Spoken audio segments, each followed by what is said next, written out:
Your next topic is the mutation. Mutation.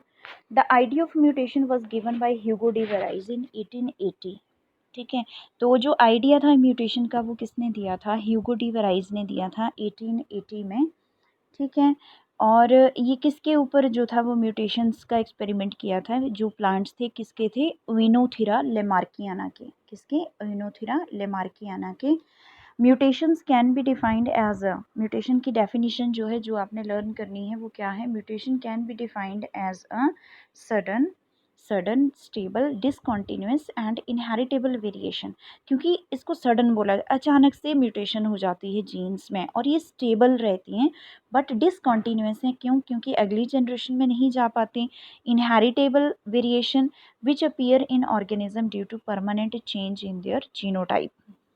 कह रहा है कि कई बार जो हैं ये जो हैं वो म्यूटेशंस जो हैं वो डिफरेंट टाइप्स की होती हैं। कई बार ये लीथल भी हो जाती हैं, डेथ कॉजिंग होती हैं, विजिबल भी होती हैं कई बार और इनविजिबल भी होती हैं। तो म्यूटेशंस मेनली जो हैं वो टू टाइप्स की हैं। पहला मॉर्फोलॉजिकल मॉडिफिकेशंस की वजह से कुछ आती हैं, यानी कि क्रोमोसोम्स की अगर मॉर्फोलॉजी चेंज हो जाए, उनका शेप चेंज हो जाए तो भी म्यूटेशन हो जाती हैं। अगर डिलीशन और कोई डेफिशिएंसी हो, ठीक है, डिलीशन हो, डिलीशन मतलब अगर कोई क्रोमोसोम है, ठीक है, ये क्रोमोसोम है, अगर ये क्रोमोसोम जो है यहाँ से डिलीट हो जाता है तो नेक्स्ट इसका इसको इसके ऊपर जो है वो जीन्स जो जीन्स होंगी जिन्होंने ये प्रोटीन्स बनानी है वो नहीं बना पाएंगे, तो जिसकी वजह से जो है वो म्यूटेशन होगी। तो क्रोमोसोम्स डिलीट होने की वजह से जो म्यूटेशन हो उस म्यूटेशन को क्या कहेंगे? Chromosomal mutation, morphological mutation.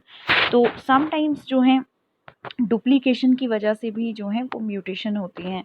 Duplication की वजह से, डुप्लीकेशन में क्या होता है कि जैसे हमारे पास यहाँ पे क्रोमोसोम है ये इस तरह से, और इसमें जो है वो सीक्वेंस लिखा है, सपोज हमारे पास यहाँ पे ए है, यहाँ पे बी है, यहाँ पे सी है और यहाँ पे फिर से ए है।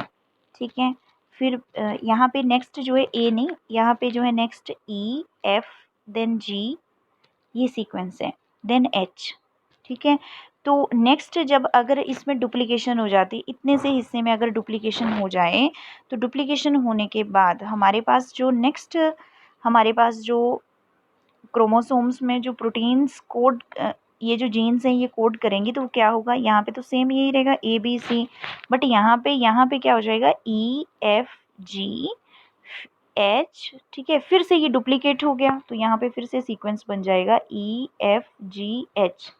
इस तरह से आगे को इस एरिया में डुप्लीकेशन होगी, जो सीक्वेंस यहाँ पे है वो यहाँ पे डबल टाइम रिपीट होगा, तो इस वजह से जो प्रोटीन बनेगा वो अलग बनेगा। बॉडी को जिस प्रोटीन की ज़रूरत थी वो नहीं बन पाएगा, तो यहाँ पे जो है वो डिफरेंट जो है वो डिफरेंट प्रोटीन्स बनेंगे।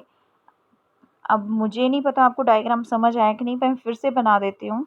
ठीक है, यहाँ पे अगर हमारे पास क्रोमोसोम्स हैं ए बी और यहाँ पे हैं सी डी। ठीक है, तो अगर यहाँ पे सी और डी में डुप्लीकेशन होती है तो हमारे पास क्या होगा कि जो क्रोमोसोम्स हैं, ठीक है, जो क्रोमोसोम्स हैं उसमें यहाँ पे तो सेम सीक्वेंस रहेगा ए बी, बट यहाँ पे डुप्लीकेट हो जाएगा C D. It means body को तो रिक्वायरमेंट थी किस चीज़ की? किस चीज़ की रिक्वायरमेंट थी? सी डी की रिक्वायरमेंट थी। ठीक है, बट यहाँ क्रोमोसोम्स में डुप्लीकेशन हो गई, यहाँ पे सी और डी सीक्वेंस भी बन गया, तो इन सी और डी जीन्स ने कुछ और प्रोटीन्स को बना देना है बॉडी में। ठीक है, तो इसकी वजह से क्या होगा कि म्यूटेशन होगी ना, चेंज आया, सडन चेंज हुआ क्रोमोसोम्स के जीनोटाइप्स में। तो यहाँ पे इस प्रोसेस को क्या बोलेंगे? डुप्लीकेशन। उसी तरह से डिलीशन था, उसी तरह से इन्वर्जन भी आएगा। ठीक है, इन्वर्जन में क्या होगा कि यहाँ पे हमारे पास सीक्वेंस है, सपोज यहाँ पे ये देखिए ये क्रोमोसोम्स हैं। ठीक है, क्रोमोसोम्स में यहाँ पे लिखा है ए बी सी और डी। ठीक है, यहाँ पे क्या है? ई देन एफ देन जी देन एच। ठीक है, तो एफ वाली जगह पे एच चला जाएगा, एफ वाली जगह पे एच हो गया। ठीक है, एच जो है वो इधर ई वाली जगह पे आ गया। ठीक है, मतलब ये एक दूसरे के साथ इन्वर्ट हो गए, इन्वर्शन हो गया। देन उसके बाद हमारे पास सीक्वेंस क्या बने? यहाँ पे सेम वही रहेगा ए बी सी डी। ठीक है, यहाँ पे E, then H, then G, then F, then I, आगे सीक्वेंस चेंज। तो इसका मतलब बॉडी को रिक्वायरमेंट नहीं थी इन जीन्स की, तो इन्होंने जो है इन्वर्जन के थ्रू जो है हमें डिफरेंट प्रोटीन्स बना के दे दिए, जिसकी वजह से क्या हुआ, म्यूटेशन हो गई। देन उसके बाद जो है वो नेक्स्ट है आपका ट्रांसलोकेशन। ठीक है, ट्रांसलोकेशन में देखो जैसे यहाँ पे बताया है कि क्रोमोसोम्स हैं, तो यहाँ पे एक क्रोमोसोम ये बताया है ऊपर, ठीक है, दूसरा क्रोमोसोम यहाँ बताया है, एक का जो ये पार्ट है, इतना सा पार्ट है, ये जो है ट्रांसलोकेट हो गया दूसरे पार्ट के साथ। ठीक है, तो डिफरेंट प्रोटीन्स बन गई हमारे पास, तो डिफरेंट प्रोटीन्स बन गई। तो कह रहा है कि ट्रांसलोकेशन में क्या होता है, in the broken end of the chromosome joints to the another non homologous chromosome. यहाँ पे जो ब्रोकन पार्ट होता है वो दूसरे क्रोमोसोम के साथ जो है वो अटैच हो जाता है। ठीक है, यहाँ पे सपोज यहाँ पे जो है वो हमारे पास जो है यहाँ पे ये हिस्सा जो है वो यहाँ से टूट गया। ठीक है, और ये टूटने के बाद जो है वो कहाँ ज्वाइंट हो गया, इस हिस्से में। तो हमारे पास क्या बन गया, आप प्लीज़ अपने नोट्स खोल के इन नोट्स को स्टडी करें, EFG और 5 6 7 8। तो हमारे पास न्यू जो है वो चीज़ जो बनी वो ये चीज़ बनी हमारे पास। ठीक है, जैसे कि यहाँ पे अब आपको इस तरह से समझाती हूँ।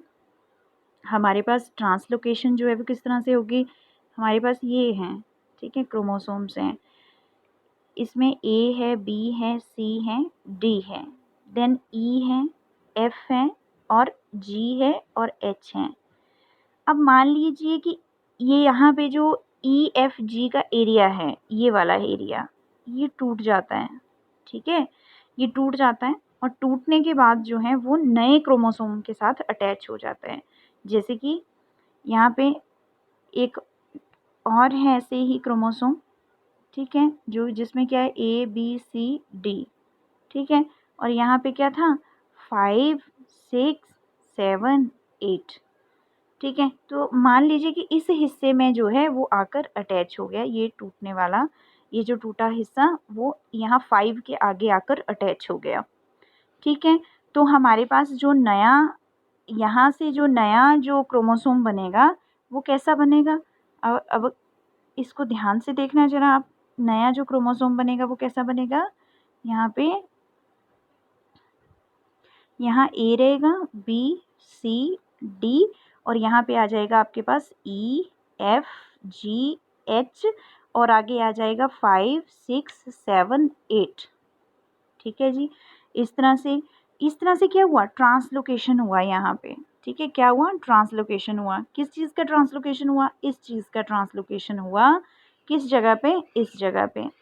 ठीक है, तो नए आपके पास यहाँ पे जीन्स बने, जब जीन्स नए बने तो प्रोटीन्स भी नए बन गए यहाँ पे। तो इसी तरह से ये बताया गया है ट्रांसलोकेशन का ये हिस्सा। देन उसके बाद जो है वो न्यूमेरिकल म्यूटेशन होती है। न्यूमेरिकल म्यूटेशंस जो हैं वो अलग होती हैं।